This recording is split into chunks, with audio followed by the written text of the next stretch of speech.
High stakes in Sunset Park. Daniel Kensington returned to Millbrook for business, but when he saw his high school sweetheart Vanessa running a humble food stand, his plans and heart were thrown into chaos. Could love rebuild trust when betrayal looms over their future? Before we get into the story, comment below where in the world you are watching from today. The morning sun shone bright over Millbrook as Daniel Kensington's black Mercedes pulled into the small town. At 36, he had everything money could buy: custom suits, luxury cars, and a penthouse in Manhattan. But something felt different as he drove past the old shops and familiar streets of his hometown. Another small town ready for development, he said to himself, adjusting his designer sunglasses. As CEO of Kensington Luxury Properties, he'd turned dozens of modest neighborhoods into high-end shopping districts. Millbrook was just another project on paper. At least, that's what he kept telling himself. Daniel parked near Sunset Park, the heart of the neighborhood his company planned to transform. The park hadn't changed much. Same old benches, same walking paths, same towering oak trees. But now food vendors dotted the paths, their small carts and stands bringing life to the quiet space. Fresh, grilled skewers. Get them while they're hot, a woman's voice called out, followed by cheerful laughter that stopped Daniel in his tracks. That laugh. He knew that laugh. There she was, working at a small food stand under a faded blue awning. Vanessa Carter, his high school sweetheart. The girl he'd promised to love forever before his family moved away. She looked different now, her dark hair streaked with a few strands of gray, laugh lines around her eyes. But her smile still lit up her whole face. $5 for 2 skewers, Vanessa called out to passing customers. Best deal in the park. Daniel watched as she handled the grill with practiced ease, joking with regulars and making everyone feel welcome. This wasn't the future he'd imagined for her. Back in high school, Vanessa had been the star art student, her paintings winning every competition. She talked endlessly about going to art school in New York. Taking a deep breath, Daniel walked toward the stand. Vanessa was busy with a customer, giving him time to notice more details. Her simple clothes, the way her hands were rough from work, how tired she looked despite her cheerful manner. Next customer, please, Vanessa called out without looking. I'll take 2 chicken skewers, Daniel said, trying to keep his voice steady. Vanessa froze. She looked up slowly, her eyes widening with recognition. Danny, she whispered, using his old nickname. Danny Kensington? Hi, Vanessa, he managed to say. The customer waiting behind Daniel cleared his throat impatiently. Oh, I'm sorry, Vanessa said, quickly serving the waiting customer. Her hands trembled slightly as she worked the grill. I'll be with you in a minute, Danny. Daniel stepped aside, watching her finish up with her customers. When the small line cleared, Vanessa wiped her hands on her apron and really looked at him. I can't believe it's you, she said. What brings you back to Millbrook? Business, he said, immediately regretting how cold it sounded. I mean, I'm here for work, but I wanted to see the old neighborhood too. Well, you've certainly done well for yourself, Vanessa said, gesturing at his expensive suit. I see your picture sometimes in the business magazines at the grocery store. Big shot real estate developer now, huh? There was no bitterness in her voice, just a hint of something else. Maybe sadness, maybe regret. Daniel couldn't tell. And he gestured at the food stand, not sure how to finish the sentence. Running the most popular skewer stand in Sunset Park, she finished for him, her chin lifting with pride. 6 years now. It's not exactly glamorous, but it pays the bills. The bills must be pretty important, Daniel said carefully. Vanessa's smile faded a little. They are when you're raising 2 teenage siblings. Mom and Dad passed away 5 years ago, car accident. Tommy and Sarah needed someone to take care of them. Daniel felt like he'd been punched in the gut. While he'd been building his empire, Vanessa had been here, sacrificing everything to keep her family together. I'm so sorry, he said. About your parents, about everything. I had no idea. How could you? Vanessa said, but her tone was gentle. You left, Danny. People's lives go on. A group of customers approached the stand and Vanessa straightened up. Duty calls, she said. It was good seeing you, Danny. Wait, Daniel said quickly. What? Time do you close? Maybe we could catch up. Vanessa hesitated, then said, "I pack up at 6, but I have to get home to make dinner for Tommy and Sarah." "Let me help you pack up," Daniel offered. "Please, for old time's sake." After a long moment, Vanessa nodded. "Okay, for old time's sake." Daniel spent the rest of the day walking around Millbrook, but his mind kept going back to Vanessa's stand. The whole time, his phone buzzed with messages from his development team, asking about properties to acquire, businesses to buy out. Every message made him feel worse. At 6 o'clock, he returned to the stand.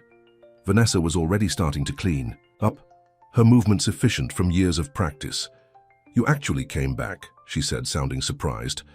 "I said I would," Daniel replied, rolling up his sleeves. "Where do you want me to start?" For the next hour, they worked together, falling into an easy rhythm. Vanessa showed him how to clean the grill, pack up the supplies, and fold the awning. As they worked, they talked. Careful conversation at first, then more openly as the awkwardness began to fade. "Remember when we used to meet under that oak tree?" Vanessa asked, pointing to a massive tree near her stand. "You'd bring your homework and I'd bring my sketchbook." "You were always drawing," Daniel said. "You were so talented, Vanessa. What happened to your art?" Vanessa's hands stilled for a moment. "Life happened," she said quietly. "After Mom and Dad died, there wasn't time for drawing anymore. Tommy was 13, Sarah was 11. They needed stability, not a big sister chasing dreams."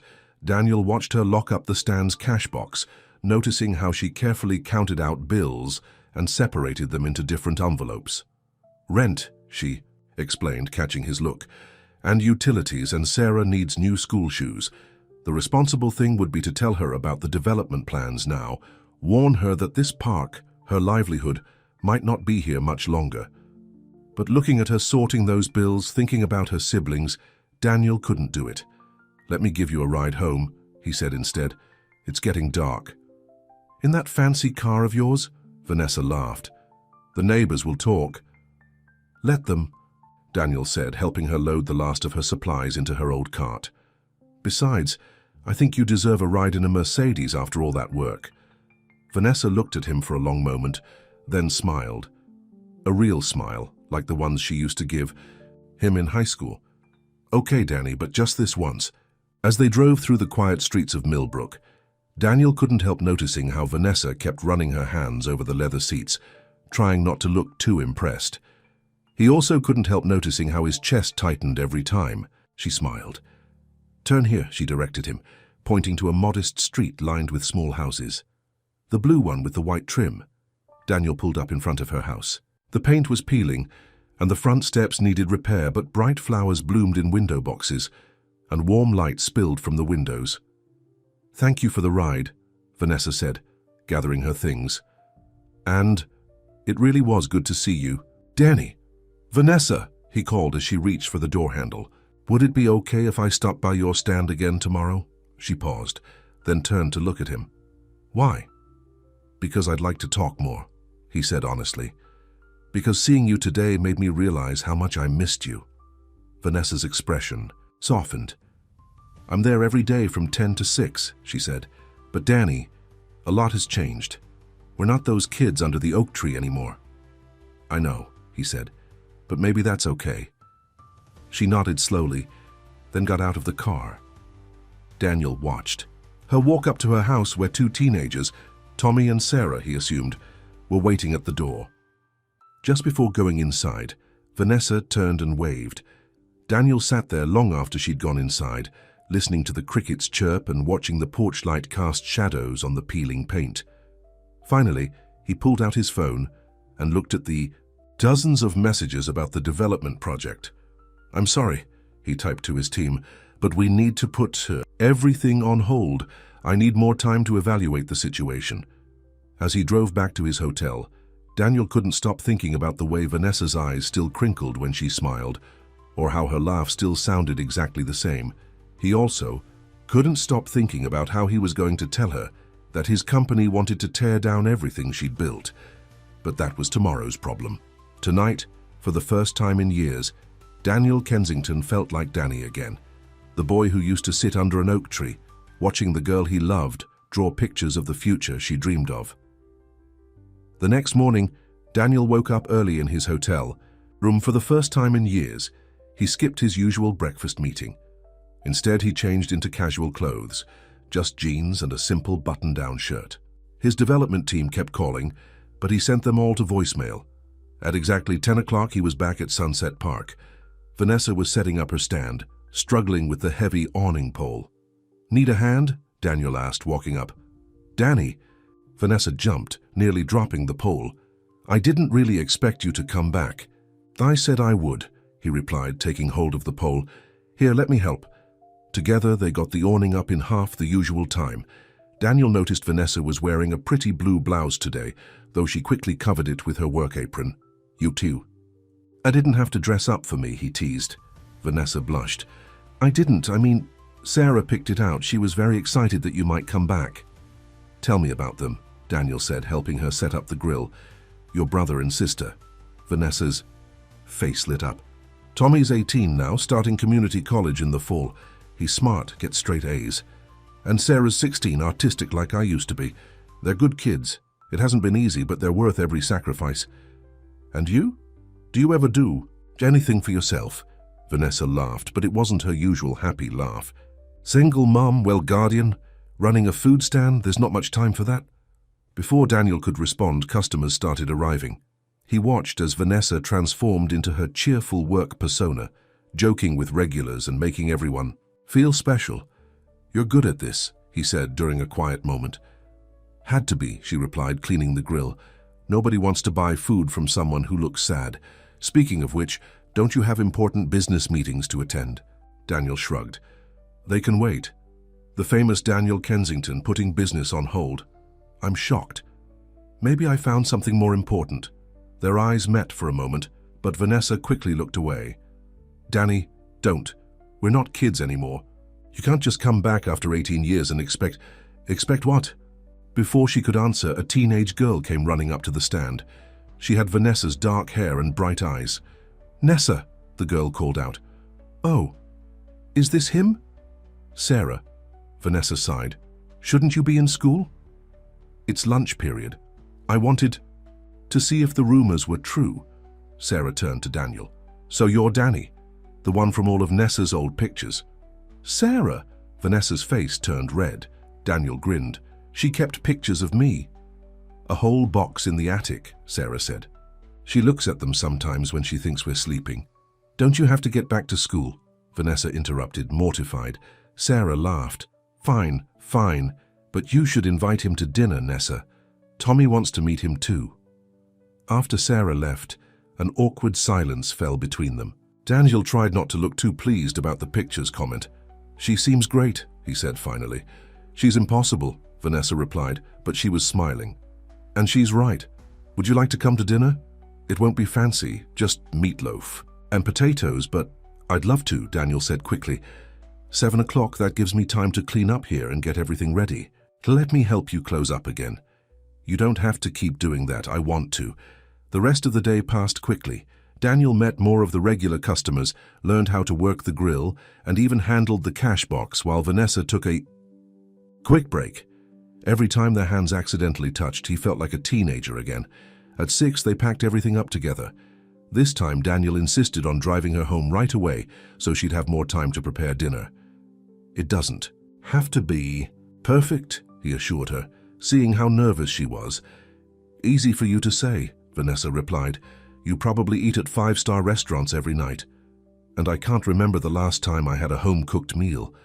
When they arrived at her house, Vanessa hesitated before getting out of the car. "Danny, why are you really here in Millbrook?"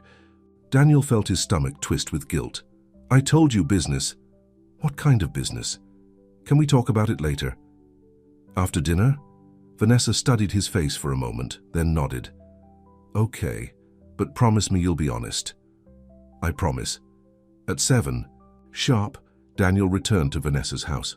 This time he really looked at it. The worn carpet on the front steps, the mismatched curtains in the windows, the way one shutter hung slightly crooked. But there were touches of love everywhere. Fresh paint on the mailbox, carefully tended flowers, wind chimes that tinkled softly in the evening breeze. Tommy opened the door. He was tall for 18, with their father's serious expression. "Mr. Kensington," he said formally, "please call me Daniel or Danny." Sarah appeared behind her brother. "Don't mind Tommy, he's just being protective. Come in. Nessa's been cooking all afternoon." The inside of the house was small but spotless. Family photos covered the walls, mostly of Tommy and Sarah at different ages, with Vanessa always in the background watching over them. The furniture was old, but well cared for, with colorful throws hiding worn spots on the couch. Vanessa came out of the kitchen wearing an apron over a simple dress. Her hair was down, and she'd put on a little makeup. She looked beautiful. "I hope you're hungry," she said. "I might have gone a little overboard." The dining room table was loaded with food.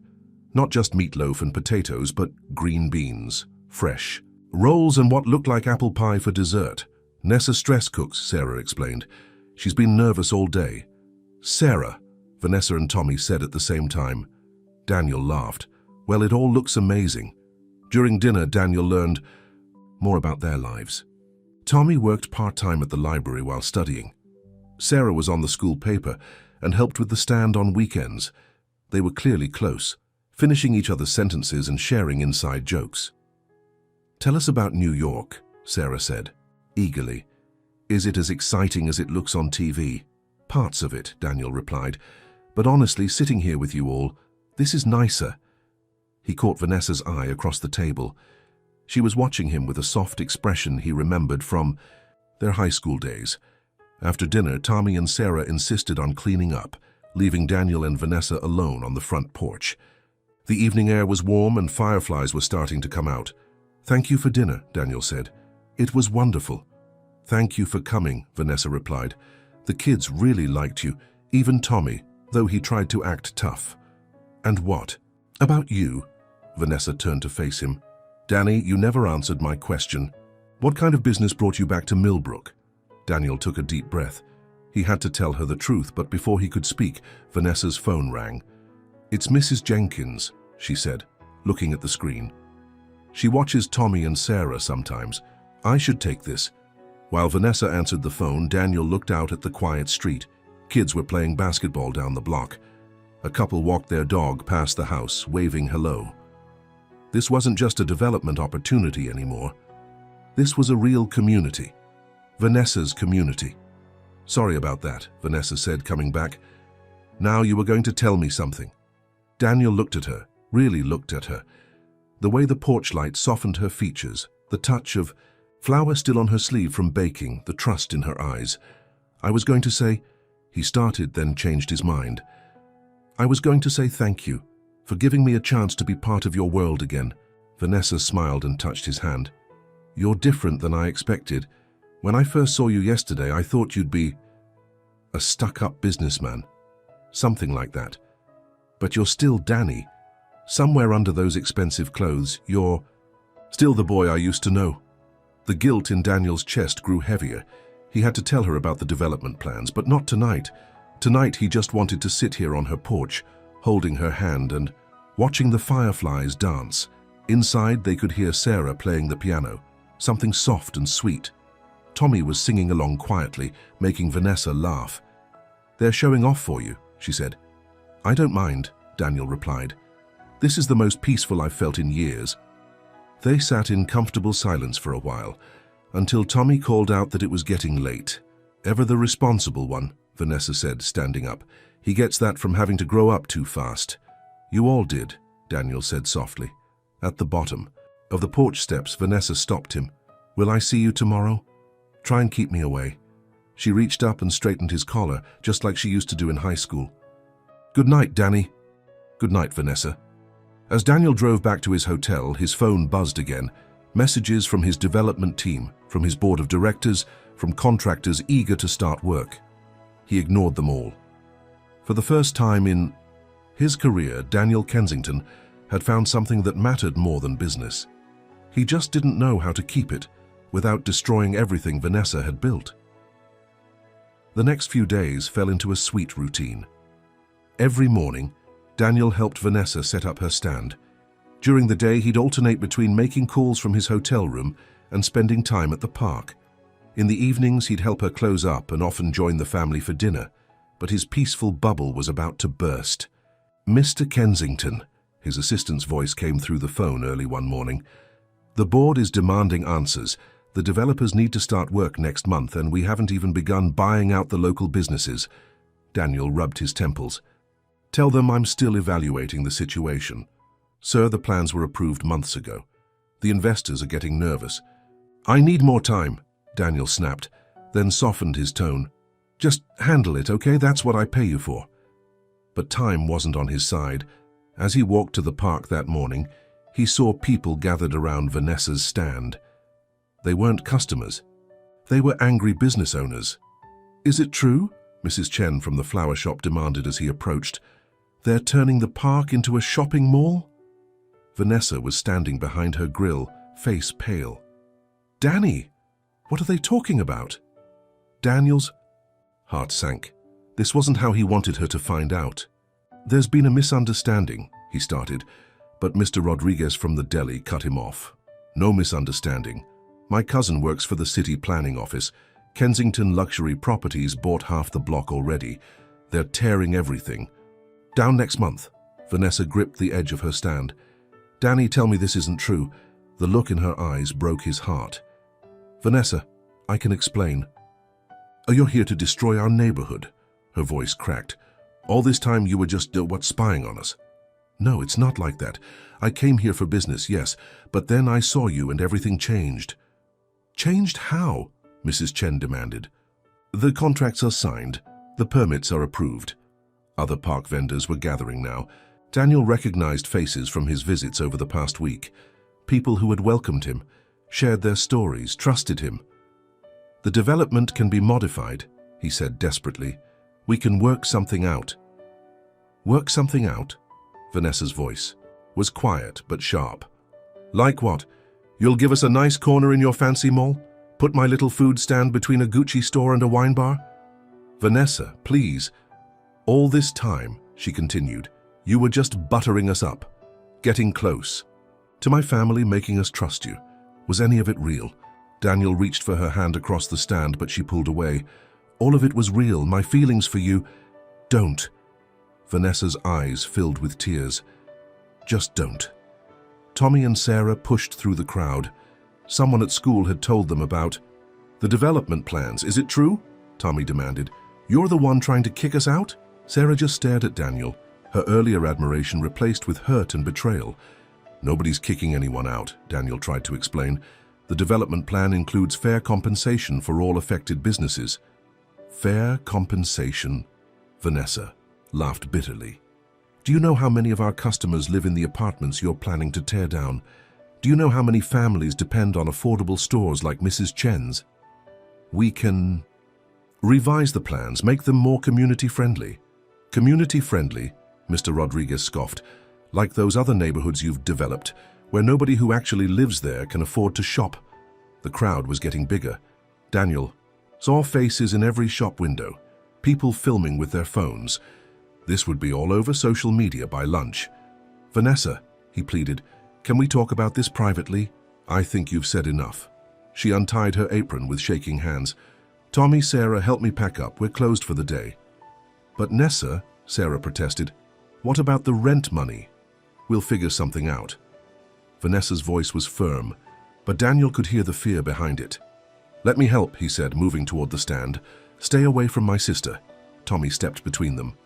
The boy looked so much like his father in that moment, protective, angry, ready to fight for his family. Daniel backed away, hands raised.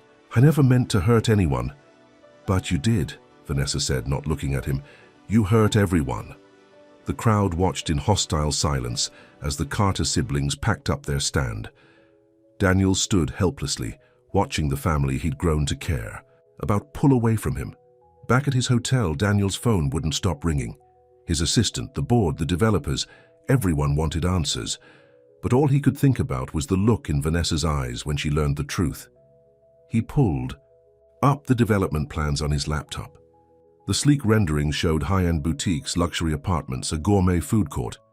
No place for a simple skewer stand or a family-run flower shop. "This isn't right," he muttered.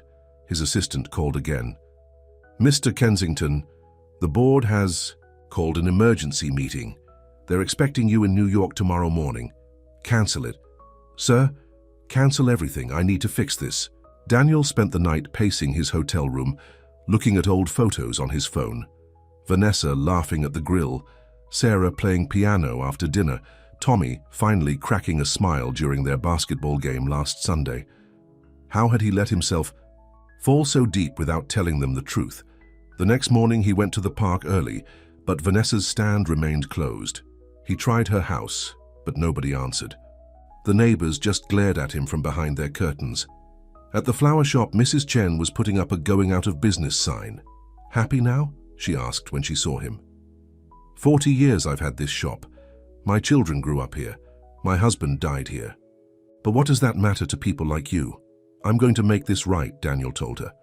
How? You can't buy back people's trust with money, Mr. Kensington. She was right. Trust, like love, had to be earned, and he'd broken both.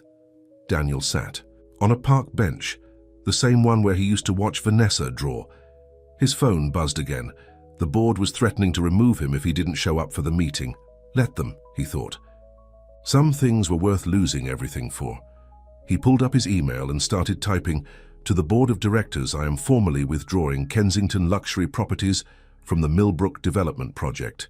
Furthermore, I am announcing my immediate resignation as CEO." His finger hovered over the send button. Everything he'd worked for was in the balance. His reputation, his fortune, his legacy. But then he thought of Vanessa's smile, of family dinners with Tommy and Sarah, of the way this community had welcomed him before they knew who he really was. He pressed send. Now he just had to hope it wasn't too late to save what really mattered. That afternoon, storm clouds gathered over Millbrook. Daniel walked the streets in the rain, remembering how Vanessa had shown him every corner of her world over the past week. The bakery where she bought day-old bread to save money. The second-hand shop where she found Sarah's prom dress. The library, where Tommy studied late into the night. This wasn't just a development opportunity. This was a home, and he'd almost destroyed it. As thunder rolled overhead, Daniel made his way to Vanessa's house one more time. The lights were on, but nobody came to the door. He left a note. "I'm sorry, not just for lying, but for ever thinking I could put a price tag on what matters most. I've stopped the development. The park, the shops, your stand. They're all safe. I know this doesn't make up for betraying your trust, but I hope it's a start. I'm not leaving town this time. When you're ready to talk, I'll be here. Danny." He left the note under a flower pot and walked away in the rain, knowing that some things were worth more than all the luxury developments in the world. Inside the house, Vanessa watched him through the window, holding his note in trembling hands. A single tear rolled down her cheek as she read his words again and again. The morning paper hit Daniel's hotel room door with a thud. The headline made his stomach drop. Millionaire CEO resigns over failed development deal. His phone had been ringing non-stop since last night. His board members, shareholders, even his mother. Everyone wanted to know if he'd lost his mind. "You're throwing away $1 billion company for what?" his younger brother Michael demanded over the phone. "Some food stand girl?" "Her name is Vanessa," Daniel said firmly. "And it's not just about her. It's about doing what's right." Right for who? The shareholders who trusted you? The employees who depend on you? Daniel hung up and looked out his hotel window at Sunset Park. Vanessa's stand was still closed, the blue awning missing from its usual spot. His resignation had stopped the development. But at what cost? He'd lost his company, and he still hadn't won back Vanessa's trust. Across town, Vanessa sat at her kitchen table, staring at unpaid bills. Without the stand's daily income, things were getting tight. "We could sell some of Mum's jewelry," Sarah suggested quietly. "No." Vanessa's voice was firm. "Those are for your wedding day." Tommy came in from his morning classes at the community college. "I can drop out, get a full-time job." "Absolutely not." Vanessa stood up. "Nobody's selling anything and nobody's dropping out. I'll figure something out." She looked at Daniel's note again, sitting on the counter where she'd left it last night. The paper was wrinkled from how many times she'd read it. "He really did it," Tommy said, picking up the morning paper. "Gave up everything to save the park." "He lied to us," Vanessa reminded him. "Yeah, but he also fixed it," Sarah pointed out. That's got to count for something, right? Before Vanessa could answer, there was a knock at the door. It was Mrs. Chen from the flower shop.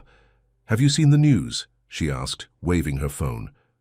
"That CEO boy, he didn't just stop the development. He's using his own money to set up a community development fund for repairs, business loans, whatever we need." Vanessa took the phone, reading the article. Daniel had pledged half his personal fortune to help preserve and improve the neighborhood. "He's not asking for anything in return," Mrs. Chen continued. "No naming rights, no control over the money, just giving it to the community." "Why would he do that?" Vanessa whispered. Mrs. Chen gave her a knowing look. Love makes people do crazy things. Later that morning, Vanessa walked to the park. Her regular customers had been calling, asking when she'd reopen. The rent was due next week, and her savings were running low. To her surprise, her stand was already set up. Blue awning, clean grill, everything in place. Daniel stood nearby, looking uncertain in jeans and a t-shirt. "Before you say anything," he said quickly, "I'm not trying to buy your forgiveness. I know you need to work, and I know how to set up the stand now." Vanessa approached slowly. "You gave up your company. It wasn't worth what it cost. The community fund is no strings attached. A trust will manage it. I won't have any control." Vanessa touched the grill. It was clean and ready for the day's work. "Why?" "Because I love you." Daniel said it simply, like it was the most obvious thing in the world. "I love your strength, your dedication to family, the way you make everyone feel welcome. I love how you hum when you cook, how you always give extra food to kids who look hungry, how you never let hardships steal your smile." Tears filled Vanessa's eyes. "Danny, I know I messed up. I know trust has to be earned back. But I'm not going anywhere this time. Even if you never forgive me, I'll still be here trying to make things right." A small crowd had gathered, regular customers, hoping the stand would reopen. Among them were Mrs. Chen, Mr. Rodriguez, and other shop owners who'd been so angry just days ago. "Well," Mrs. Chen called out, "are you going to open or not? My flowers need their daily cook." Vanessa looked at her stand, at her waiting customers, at Daniel's hopeful face. "I need help with the lunch rush," she said finally. Daniel's face lit up. "I make a pretty good assistant. A terrible one, actually. But I'm willing to keep training you." The crowd cheered as Vanessa put on her apron. Daniel stayed close, but not too close, respecting her need for space while showing he wasn't going anywhere. As the first customers lined up, Vanessa found herself humming, something she hadn't done since before her parents died. Maybe, just maybe, broken trust could be mended. Maybe second chances were possible. The morning passed in a blur of customers and cooking. Daniel proved he'd been paying attention all those days at the stand. He remembered regular customers. Orders, kept the supplies organized, and even managed not to burn anything. During a quiet moment, Vanessa watched him chat with an elderly customer, making sure her bag was secure before helping her to a bench. He looked different now, more relaxed, more genuine, more like the Danny she'd known in high school. "Your young man's a keeper," the old woman told Vanessa with a wink. "Not many millionaires would give up everything for love." "He's not my young man," Vanessa protested. "Not yet, maybe, but give it time." At lunch, Tommy and Sarah stopped by. They were stilted with Daniel at first, but softened when they saw how hard he was working. "Need any help?" Tommy offered, rolling up his sleeves. "Always," Vanessa smiled. Soon all four of them were working together. Tommy on the grill, Sarah handling money, Daniel preparing orders, and Vanessa orchestrating it all.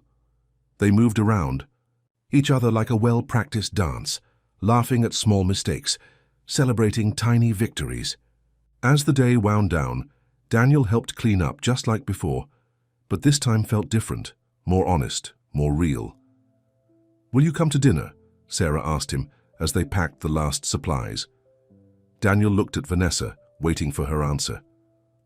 "Dinner would be nice," Vanessa said softly.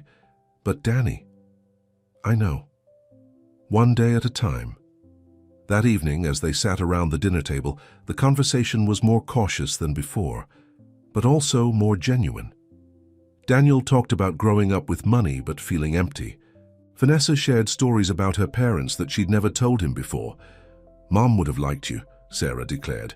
"She always said actions speak louder than words.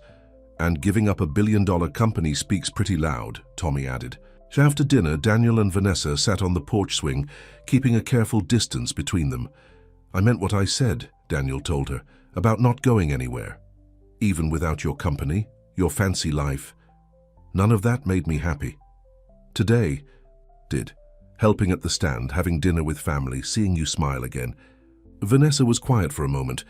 "It'll take time to trust again. I've got nothing but time now and nowhere I'd rather spend it." A cool breeze rustled the trees, carrying the scent of Mrs. Chen's flowers. In the distance, they could hear the familiar sounds of their neighborhood. Kids playing, dogs barking, life going on. "Danny?" "Yeah? Thank you for choosing us." Daniel smiled. "Best decision I ever made."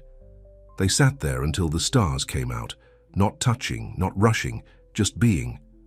Sometimes the biggest changes start with the smallest moments, like a millionaire CEO learning to grill skewers, or a food stand owner learning to trust again. Inside, Tommy and Sarah watched from the window. "Think they'll work it out?" Sarah whispered. Tommy smiled. "Yeah, some things are worth fighting for." And in the quiet of the evening, under a sky full of stars, two people who'd lost each other once began the careful work of finding their way back together. One day, one moment, one truth at a time. 2 weeks had passed since Daniel's resignation made headlines. The media frenzy had died down, but the changes in Millbrook were just beginning. The Community Development Fund was already making a difference. Mrs. Chen's flower shop got a new refrigeration system. Mr. Rodriguez fixed the deli's leaking roof. Even Vanessa's house had new steps and a fresh coat of paint, but the biggest changes weren't the ones you could see. "You're holding the tongs wrong again," Vanessa told Daniel one busy morning at the stand. She'd officially hired him as her assistant, paying minimum wage despite his protests. "Sorry, boss," he grinned, adjusting his grip. He was wearing a simple apron now, his expensive watches and designer clothes replaced by more practical items. "Don't think that smile gets you out of trouble," she said. But she was smiling too. Their customers had gotten used to seeing them together. Some even said the food tasted better now that there was love in the air, though Vanessa always rolled her eyes at such comments. That morning, something was different. Vanessa seemed distracted, checking her phone more than usual. "Everything okay?" Daniel asked during a quiet moment. "Sarah has an art show at school today," Vanessa said. "First time she's showing her work publicly, but I can't close the stand. Early, we need the afternoon sales." "What time is the show?" 3 o'clock, but Danny, you don't have to." "Yes, I do." He untied his apron. "You're going to that show. I can handle things here." "By yourself?" "I learned from the best." He smiled. "Go support your sister. The stand will be fine." Vanessa hesitated, then grabbed her purse. "Call if there's any problem. And don't give extra sauce to Mr. Peterson. He has high blood pressure. And don't let Mrs. Wilson's dog near the grill, I know." Impulsively, Vanessa kissed his cheek. "Thank you, Danny." After she left, Daniel touched his cheek, grinning like a teenager. Then he turned to serve the next customer, determined to prove himself worthy of her trust. The afternoon got busy, but Daniel handled it well. He remembered regular customers' orders, kept the grill clean, and even managed to make small talk like Vanessa did. Around 4 o'clock, Tommy stopped by. "Nessa sent me to check on you," he admitted. "How's the art show?" Tommy's face lit up. "Sarah won first prize, her painting of the park with Nessa's stand in it. Everyone loved it." "That's fantastic." Daniel started packing some skewers. "Here, take these to celebrate." "On the house." "You sure?" "Absolutely. Family deserves special treatment." Tommy paused at the word family. "You really mean that, don't you?" "About staying. More than anything I've ever meant in my life." Tommy nodded slowly. "Good, because I've never seen Nessa this happy. Not since Mum and Dad." "I know." Daniel put a hand on Tommy's shoulder. "And I promise you, I'm not going anywhere." Later, that evening, after closing the stand, Daniel drove to Vanessa's house. Sarah was in the front yard, proudly showing her ribbon to Mrs. Chen. "Danny," she called out, "come see my painting." The painting showed Sunset Park on a busy day. In the center was Vanessa's stand, with Daniel and Vanessa working side by side. Around them, the community went about their daily lives. Mrs. Chen arranging flowers, Mr. Rodriguez serving sandwiches, kids playing on the grass. It's called Our Home, Sarah explained.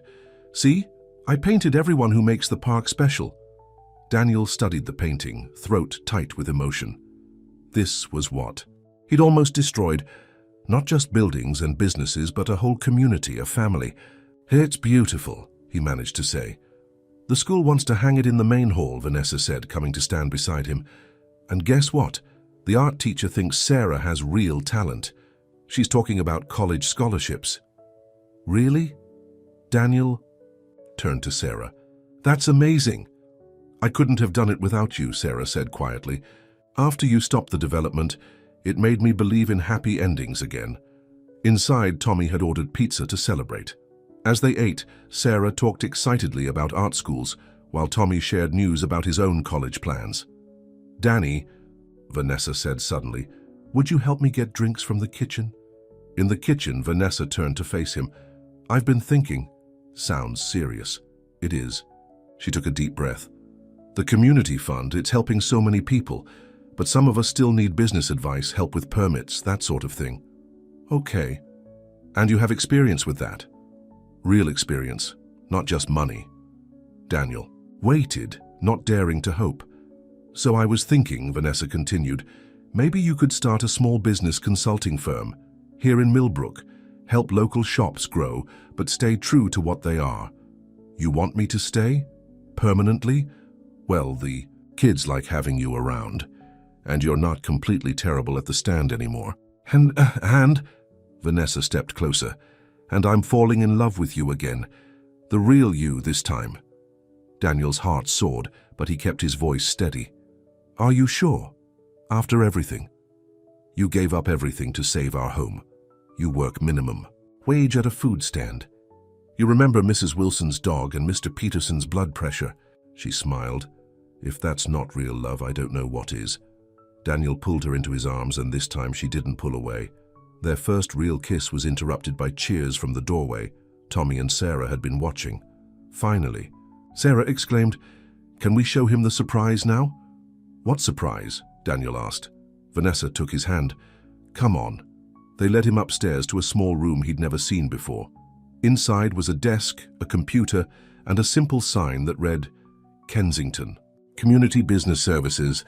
The room's been empty since Dad died, Tommy explained. We thought, maybe you could use it, as an office. Daniel looked around the room, then at the family watching him anxiously. Are you asking me to move in? Eventually, Vanessa said. If you want to, one step at a time. Besides, Sarah added, someone needs to help me fill out art school applications. And I could use advice about business classes, Tommy said. Daniel felt tears in his eyes. I don't deserve all this. Maybe not, Vanessa agreed. But love isn't about deserving, it's about choosing every day. And we choose you. That night, after the kids went to bed, Daniel and Vanessa sat on their porch swing, and this time there was no careful distance between them. What do you think? Vanessa asked. Ready to be part of a real family? Daniel looked at the house with its fresh paint and crooked shutter, its mismatched curtains and Sarah's art in the windows. He thought about the busy stand, the community.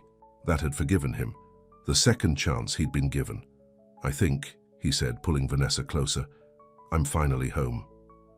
Above them, stars twinkled over Millbrook, watching over a family that had grown in unexpected ways, and a love that had survived betrayal to become something stronger, truer and more beautiful than before.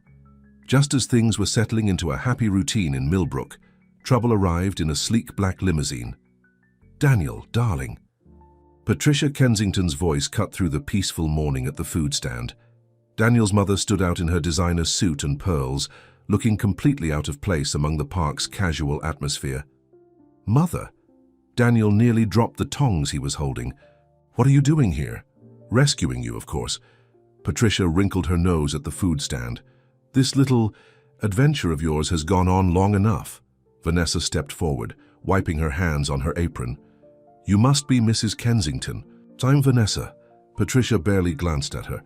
Yes, the food vendor. Daniel, we need to talk privately. Anything you have to say, you can say in front of Vanessa, Daniel said firmly. Fine. Patricia opened her designer purse and pulled out some papers. The board is willing to take you back. Full reinstatement as CEO if you sign these papers today. What's the catch? Simply withdraw the community fund, return to New York, and end this and whatever this is. She gestured vaguely at Vanessa and the stand. No. Daniel's voice was firm. Don't be ridiculous, darling. You can't possibly be happy here playing short-order cook. I've never been happier. Patricia's pleasant facade cracked. You're throwing away your father's legacy. And for what? Some small-town romance? No, Mother, I'm building my own legacy, one I can be proud of. A crowd was gathering, drawn by the drama. Mrs. Chen and Mr. Rodriguez stood nearby, watching protectively. Think about what you're giving up, Patricia pressed. The penthouse, the yacht club membership, your position in society. I'm not giving up anything that matters. Patricia turned to Vanessa. And you, what do you want? Money? A settlement? Name your price to let my son go. Vanessa's face flushed red. I don't want your money, Mrs. Kensington. I just want Danny to be happy. Danny? Patricia laughed coldly. My son is Daniel Kensington III, CEO of... Not anymore, Daniel interrupted. I'm just Danny now, and I'm staying here. Then you leave. Me, no choice. Patricia pulled out more papers. If you don't sign these and return to New York, I'll contest your father's will. You'll lose everything, not just the company, but your personal fortune too, including your precious community fund. The crowd gasped. Vanessa grabbed Daniel's arm. Danny, you can't let that happen. The community needs that money. See, Patricia smiled. Even she agrees you should sign. But Daniel was already shaking his head. No, Mother. Contest whatever you want. I have everything I need right here. You'd choose these people over your own family? These people are my family. Now. Daniel looked around at the familiar faces. Mrs. Chen, who brought them flowers every morning. Mr. Rodriguez, who saved yesterday's bread for Tommy's study sessions. The regular customers who'd become friends. Then you're no longer my son. Patricia's voice was ice cold. Mom, please, Daniel said softly. Stay, get to know Vanessa and the kids, see why I love it here. Kids? Patricia's eyes widened. There are children involved. My younger siblings, Vanessa explained.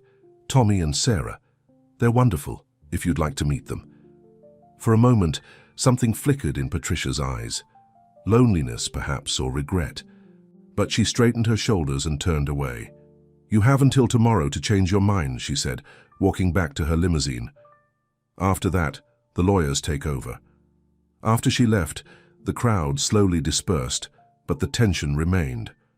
Daniel sat heavily on a park bench. I'm sorry, he told Vanessa. I never wanted to bring drama into your life.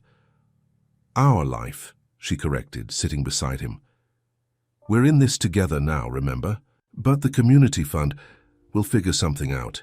This community survived before the money and will survive after. We have something more valuable. What's that? Each other. Vanessa squeezed his hand. And love is worth more than any trust fund. That evening, they called a community meeting at the park. Everyone affected by the fund attended. Shop owners, residents, families. My mother is going to contest the fund, Daniel explained honestly. I'm sorry, but the improvements we planned might have to wait. To his surprise, people started standing, up one by one. I'm a contractor, said Joe from the hardware store. I'll donate my time for repairs. My cousin's a lawyer, Mr. Rodriguez added. He'll help us fight this. Mrs. Chen stood up. When my husband died, this community kept my shop alive. Now it's my turn to give back. Whatever needs to be done, count me in. More offers followed. Painters, plumbers, accountants, all willing to help their neighbors. Daniel felt tears in his eyes as he watched the community rally together.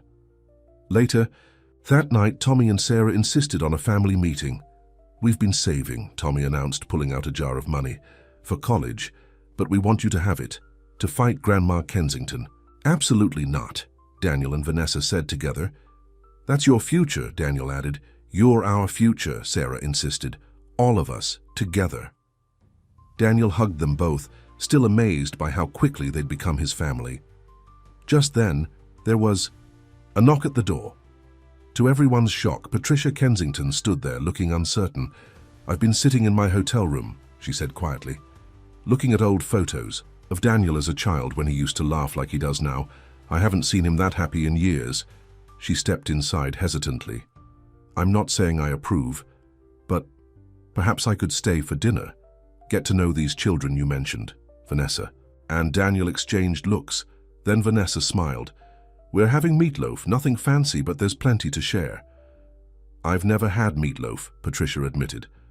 "First time for everything," Sarah said brightly, "just like having a grandmother." That night, something remarkable happened around the dinner table. Patricia Kensington, who'd never eaten a meal without fine china, found herself enjoying meatloaf on mismatched plates. She listened to Tommy talk about college plans and watched Sarah show off her artwork. And when she saw how Daniel looked at Vanessa with pure, unguarded love, something in her heart softened. "The papers," she said finally. "I'll have them shredded. The fun stays." "Really?" Daniel asked. "On one condition." She looked around the table. "That I'm allowed to visit my grandchildren occasionally, if they'll have me." Sarah jumped up to hug her, making Patricia stiffen in surprise, before slowly hugging back. "Welcome to the family," Vanessa said softly. "It's not always perfect, but it's always full of love." Later, watching his mother try to help Sarah with the dishes, both of them laughing at Patricia's complete inexperience. With housework, Daniel pulled Vanessa close. "Thank you," he whispered. "For what?"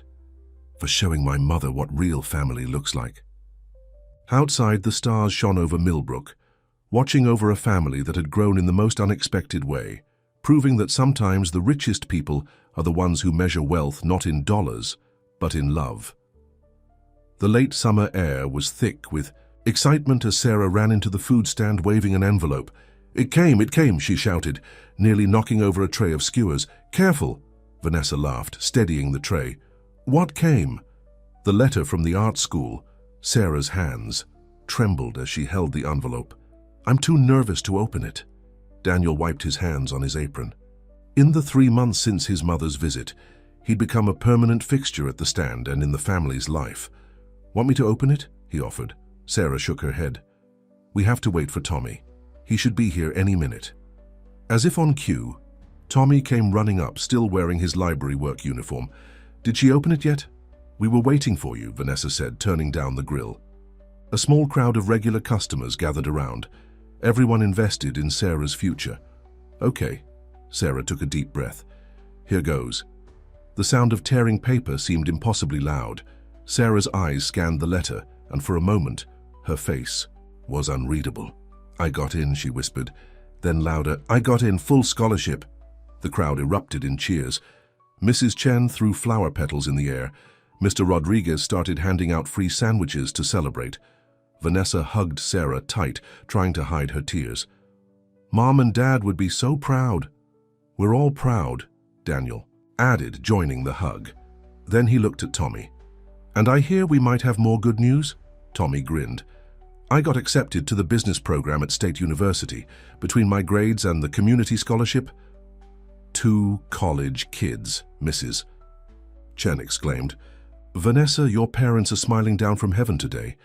That evening they had a big celebration at the house. The whole neighborhood came, because in Millbrook, one family's success was everyone's joy. Patricia Kensington arrived too, looking more comfortable in her casual clothes than she would have admitted. She'd been visiting regularly, slowly learning to love the simple life she'd once looked down on. "Sarah, darling," Patricia called out, "I have something for you." She handed Sarah a wrapped package. Inside was a professional art set, the kind Sarah had only dreamed about. "For college," Patricia said, "every artist needs proper tools." "Thank you, Grandma Pat." Sarah hugged her, no longer shy about showing affection.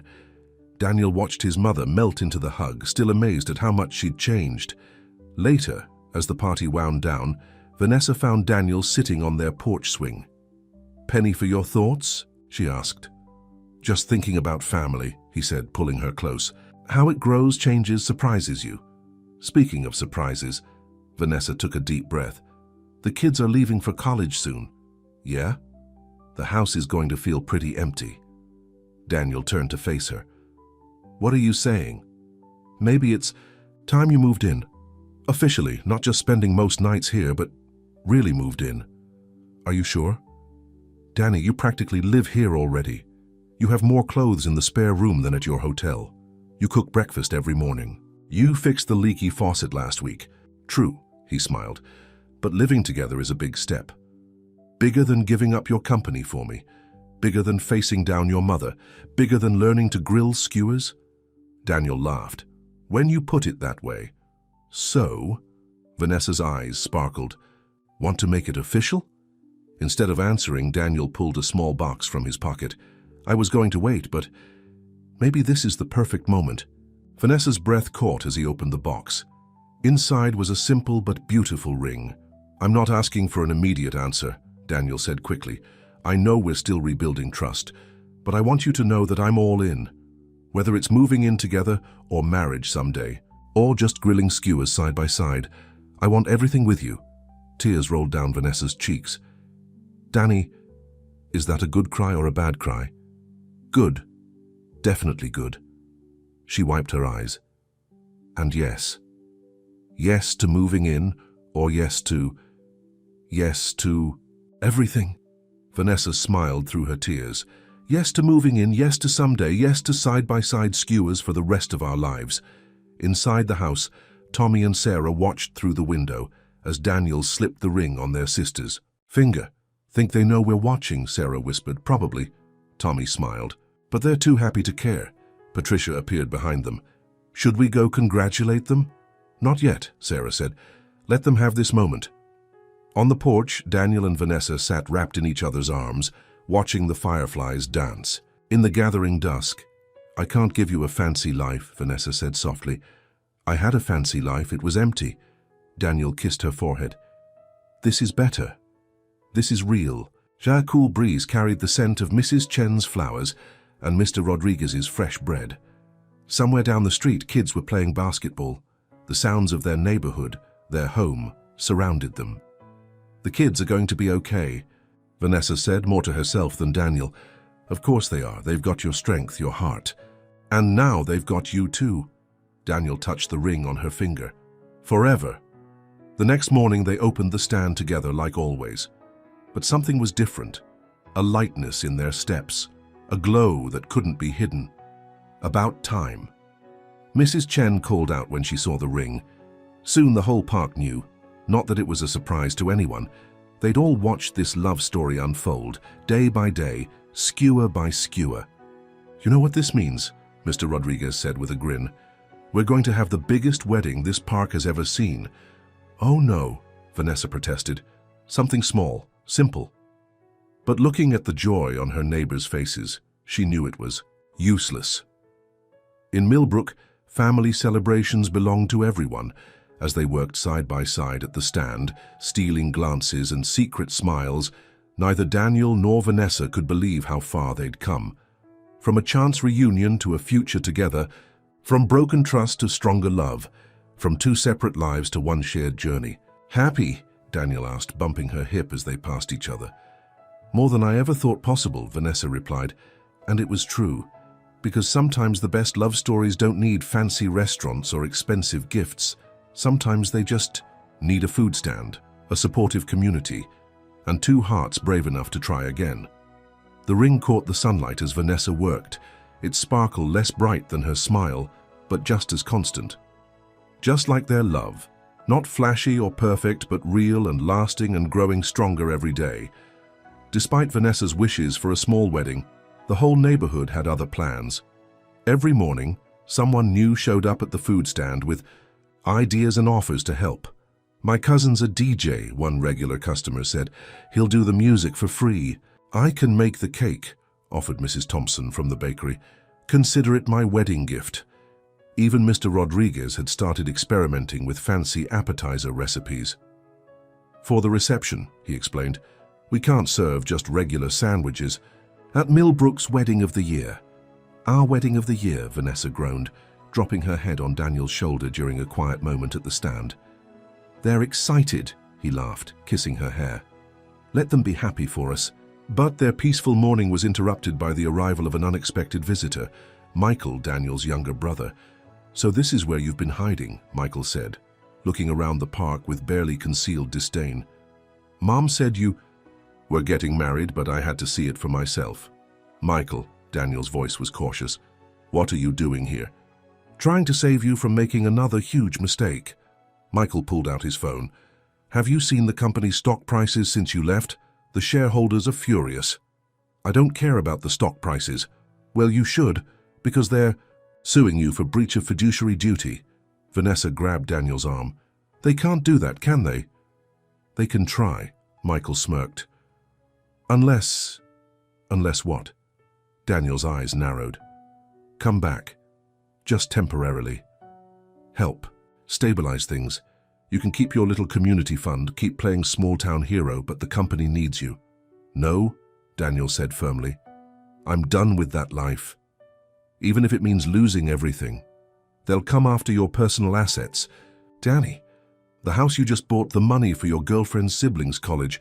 Vanessa felt Daniel tense beside her. They had just put a down payment on a bigger house near the park, a wedding gift from Patricia, who insisted they'd need the space for future grandchildren. "You're trying to manipulate me," Daniel said, "just like you always do." "I'm trying to help you," Michael exploded. "You think this is enough for you? Cooking street food, living in a tiny town where nothing ever happens?" "It's more than enough. It's everything." Just then, Sarah came running up to the stand. "Danny, the contractor called about the house." "Oh, hello." She stopped short, seeing Michael. "And you must be one of the charity cases," Michael said coldly. Daniel stepped forward, fury in his eyes. "Don't you dare talk about my family like that." "Family?" Michael laughed.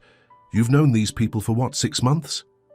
"Sometimes 6 months of real love is worth more than 30 years of manipulation and greed." A crowd was gathering because, in Millbrook, an attack on one was an attack on all.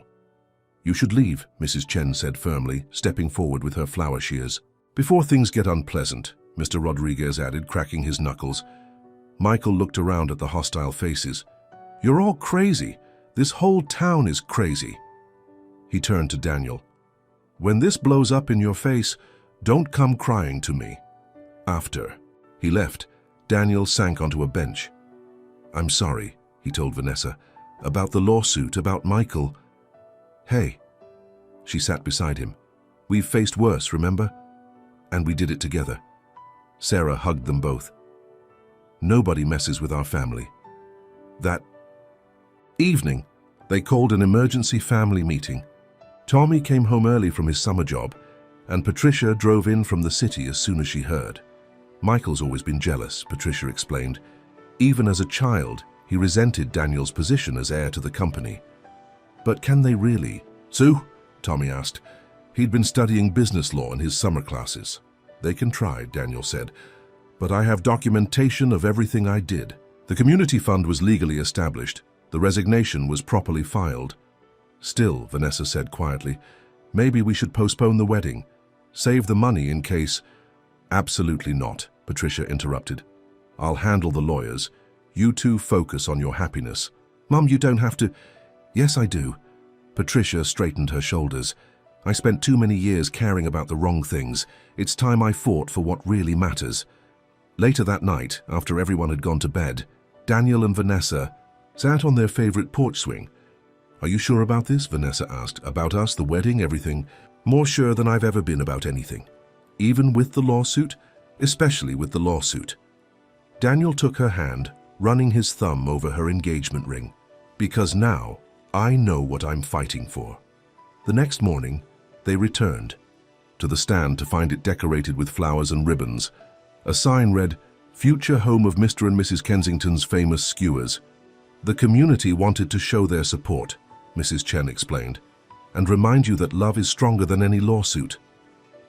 Throughout the day, more people stopped by, not just to buy food, but to offer help. A local lawyer volunteered to review their case pro bono.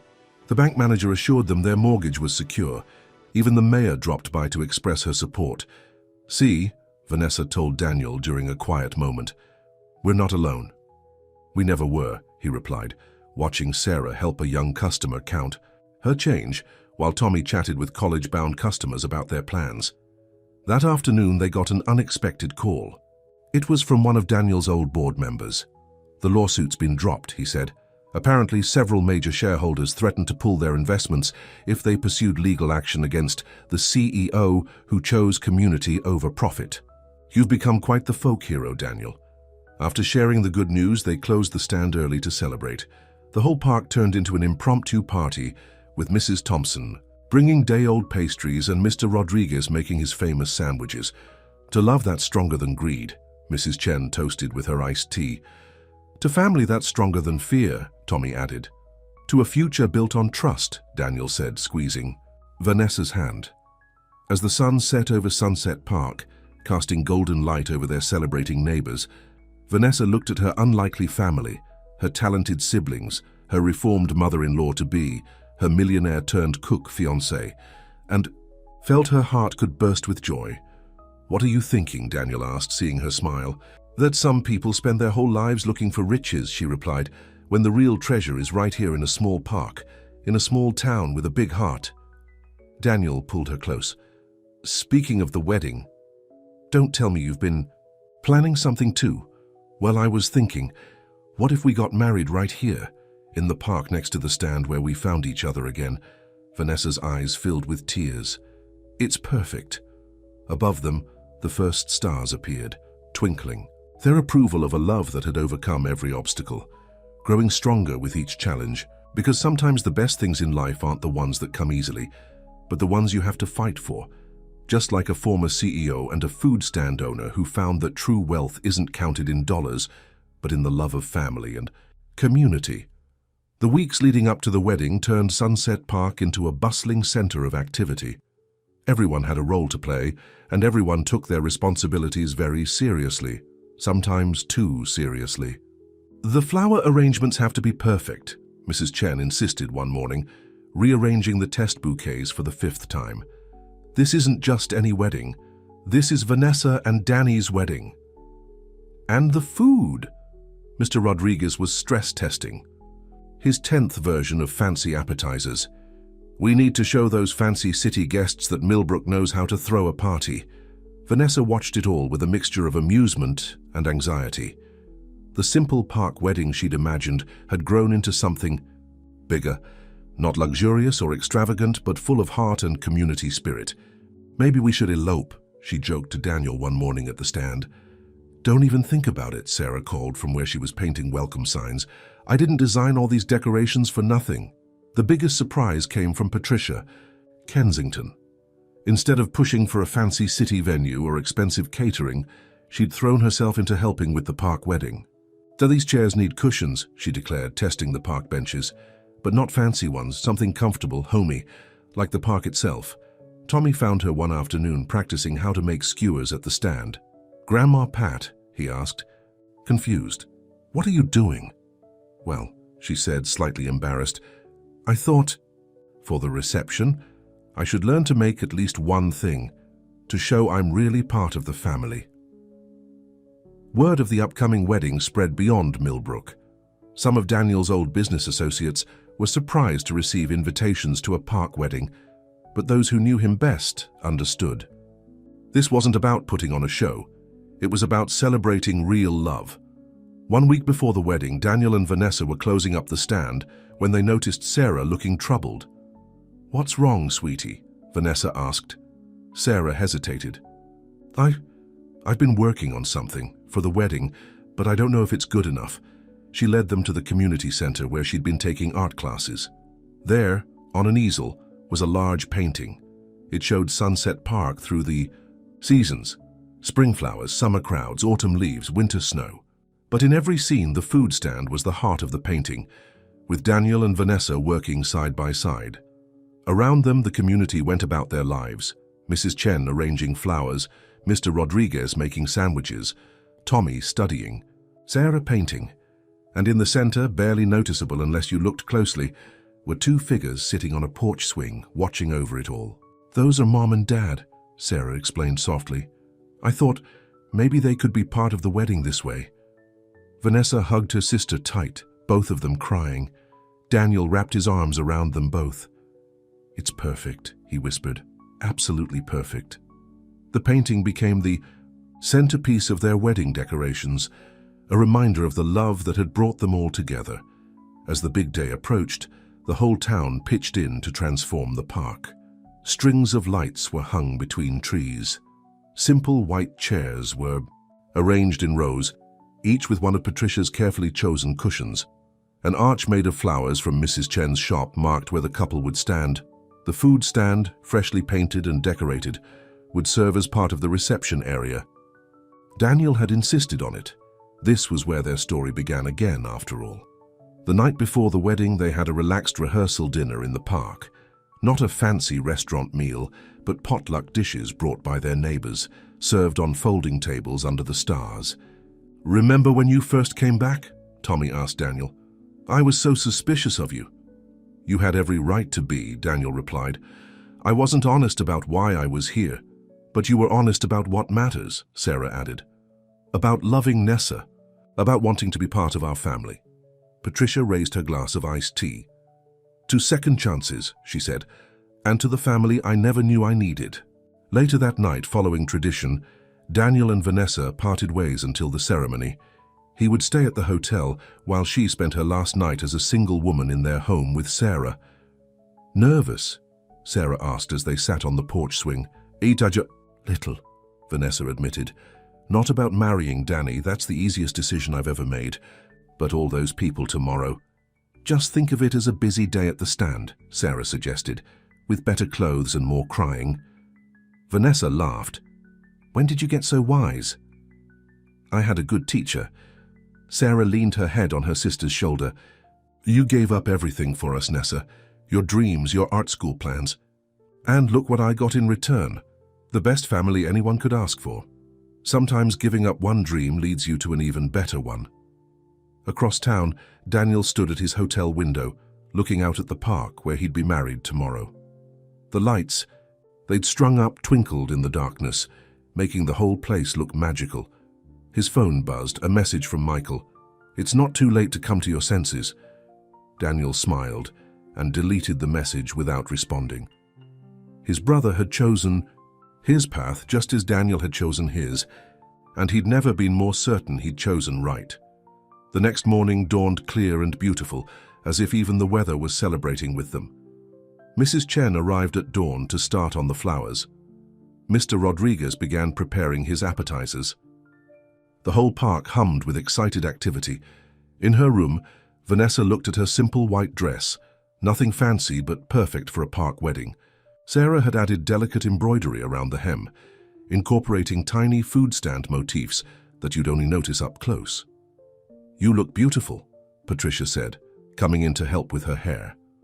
"Like a real-life fairy tale princess." "Not a princess," Vanessa corrected.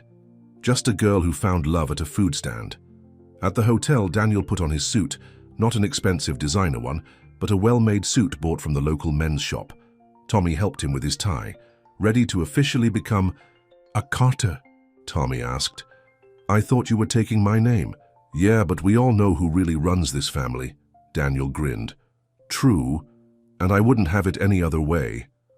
As guests began arriving at the park, they were greeted by the sight of their everyday gathering place transformed into something magical, yet still unmistakably their own. Simple decorations, honest food, and most importantly, genuine love. Because sometimes the most beautiful celebrations aren't the ones with the biggest budgets or the fanciest venues. Sometimes they're the ones where every decoration was hung with care by someone who loves you, where every dish was cooked by hands that have fed you all year, where every detail reflects not just the couple getting married, but the community. That helped them find their way to each other. And as the wedding hour approached, the park filled not just with guests, but with love. Love that had grown from a chance reunion into something strong enough to change lives, heal old wounds, and bring together a family that was different from any other, but perfect in its own way. The wedding day had finally arrived at Sunset Park. White chairs filled with familiar faces lined the paths where food carts usually stood. Sarah's painting held a place of honor near the flower-covered arch. The food stand, decorated with twinkling lights and flowers, waited for its role in the celebration. Tommy paced nervously, checking his watch. As best man, he had one very important job. The rings, Daniel asked for the 10th time. Safe and sound, Tommy assured him, patting his pocket. Stop worrying about the rings and start worrying about your vows. Daniel touched the folded paper. In his jacket. He'd rewritten his vows dozens of times, trying to find the perfect words to express what this family, this community, this love meant to him. At home, Sarah was helping Vanessa with her final preparations. Something old, Sarah said, handing Vanessa their mother's locket. Something new, Patricia added, bringing in a delicate pearl bracelet. Something borrowed, Mrs. Chen said, pinning one of her prized orchids in Vanessa's hair. And something blue, Tommy's girlfriend Jenny finished, presenting a blue ribbon to tie around the wedding bouquet. Vanessa looked in the mirror, hardly recognizing herself. The simple white dress seemed to glow. Sarah had done her makeup perfectly, natural, just enhanced enough for photos, but it was her smile that really made her shine. Mom and Dad would be so happy, Sarah whispered, adjusting the dress's hem. They are happy, Vanessa replied softly. I can feel them here with us. The park filled with guests, neighbors, customers, friends who'd become family. Even some of Daniel's old business associates came, dressed a bit too formally but genuinely happy for their former CEO who'd found a different kind of wealth. Michael hadn't come, but he'd sent a card. Maybe I was wrong. Be happy, big brother. As the ceremony time approached, Mr. Rodriguez's teenage son began playing the guitar, not the traditional wedding march, but a sweet, simple love song that felt perfect for a park wedding. Daniel stood under the arch, his heart pounding. Then he saw her, walking down the path between the chairs, and everything else faded away. Vanessa walked alone for the first few steps. Then Tommy and Sarah joined her, one on each side. This wasn't a traditional giving away.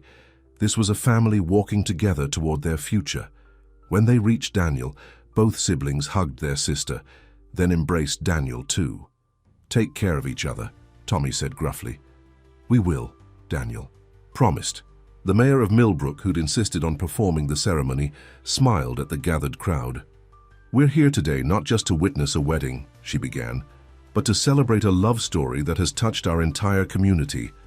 A story that proves sometimes the long way around is the right way to get where you're meant to be. Daniel and Vanessa had chosen to write their own vows. Vanessa went first, her voice strong and clear. Danny, 18 years ago, we were just kids with big dreams. Life took us in different directions, but somehow brought us back to each other. You came here as a successful businessman, but I fell in love with the man who learned to grill skewers, who helped Tommy with his homework, who taught Sarah to believe in her art. You chose us, not just me, but my family, our community, this simple life. And I choose you every day, for all the days to come. Daniel's hands trembled as he unfolded his paper, then stopped. Looking into Vanessa's eyes, he spoke from his heart instead. Vanessa, I spent years chasing success, never realizing I was running away from happiness. Then I found you again, serving food in the park. Your laugh still exactly the same. You showed me what real wealth looks like. Family dinners, community support, love that asks for nothing but gives everything. You, Tommy, and Sarah taught me that sometimes the best things in life come with a side of grilled vegetables and a lot of heart. I promise to spend the rest of my life proving worthy of the trust you've given me, the love you've shown me, and the family you've welcomed me into. There wasn't a dry eye in the park. Mrs. Chen was openly sobbing into her flower basket. Mr. Rodriguez pretended he had something in his eye. Even Patricia dabbed delicately at her tears with a silk handkerchief. The rings, the mayor asked. Tommy stepped forward, presenting 2 simple gold bands. No diamonds, no fancy engravings, just like their love. Pure and true. By the power vested in me by the city of Millbrook, the mayor declared, I now pronounce you husband and wife. You may kiss the bride. The park erupted in cheers as Daniel and Vanessa shared their first kiss as husband and wife. Someone started throwing flower petals. Mr. Rodriguez's son played an upbeat love song on his guitar. The reception was exactly what they'd wanted. Casual, joyful, and full of love. Tables were set up around the food stand, which served as the centerpiece of the celebration. Everyone had contributed something: Mrs. Thompson's wedding cake, Mr. Rodriguez's fancy appetizers, Mrs. Chen's flower arrangements. Even Patricia had surprised everyone by learning to make perfect chicken skewers. To the happy couple, Tommy raised his glass in a toast, who proved that love is better the second time around. To family, Sarah added, both the one you're born with and the one you choose. To community, Mrs. Chen called out, and the power of a good food stand. As the sun began to set, casting a golden glow over Sunset Park, Daniel led Vanessa to the old oak tree where they used to meet in high school. Happy? He asked, holding her close. More than I ever dreamed possible. She looked around at their celebrating family. Tommy dancing with his girlfriend, Sarah showing her painting to some art lovers, Patricia learning to line dance from Mrs. Chen. Look what our love created. Speaking of creating, Daniel smiled mysteriously. I have a wedding gift for you. He led her to the food stand and pulled out some papers. What's this? The deed to the stand. And he pulled out more papers. Registration for Carter Kensington Family Foods. I thought maybe we could expand, help other families start their own stands, create more success stories like ours. Happy tears filled Vanessa's eyes. A family? Business? If you want, Tommy can help with the business side when he finishes school. Sarah can design the logos and marketing. We can help people build their dreams, one food stand at a time. I love it. Vanessa hugged him tight. And I love you. As night fell, lights twinkled in the trees like stars brought down to earth. Couples danced on the grass. Children played between the tables, and love filled every corner of the park. Sarah's painting seemed to glow in the evening light, capturing everything that made their story special: family, community, second chances, and love that only grows stronger with time. And under the oak tree where their story began, Daniel and Vanessa shared a quiet moment, watching their two worlds blend perfectly into one. Because sometimes the best endings aren't endings at all, but beautiful beginnings. They say the greatest love stories are the ones that take you by surprise. For Daniel and Vanessa, love came with the scent of grilled skewers, the laughter of family, the support of community, and the courage to choose happiness over success, simplicity over luxury, and love over everything else. And every day, as they worked side by side at their food stand in Sunset Park, they proved that happy endings don't require fancy castles or expensive rings. Sometimes they just need two hearts brave enough to try again, a family strong enough to grow, and a community wise enough to know that the greatest wealth isn't found in bank accounts, but in the love we share and the lives we touch. The end.